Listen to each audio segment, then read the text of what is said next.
aux autres pays de la sous-région sur les nouvelles techniques de maintenance des équipements électriques et électroniques.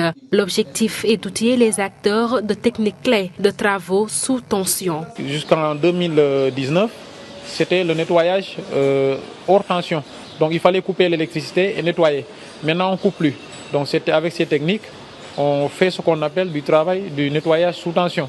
Et on a commencé par la partie, ce qu'on appelle HTB.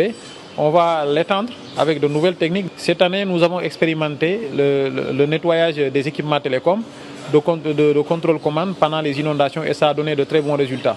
L'idée aujourd'hui, c'est de partager cette expérience. Ces nouvelles méthodes de nettoiement sous tension permettent aussi de prévenir les incendies dans un contexte où les fibres électriques font face à tout type de pollution. Nous, dans notre objectif, dans un premier temps, c'est de faire de la prévention avant tout. C'est pour éliminer ces sources de problèmes.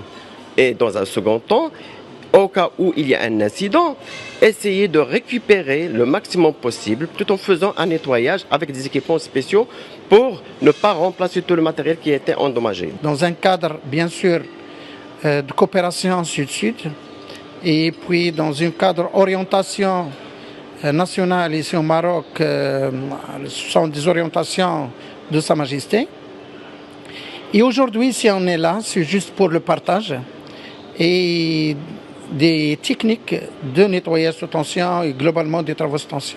Ce forum africain sur le nettoyage sous tension permet aux participants de mieux comprendre les enjeux d'une telle technologie du secteur énergétique dans les pays de la sous-région.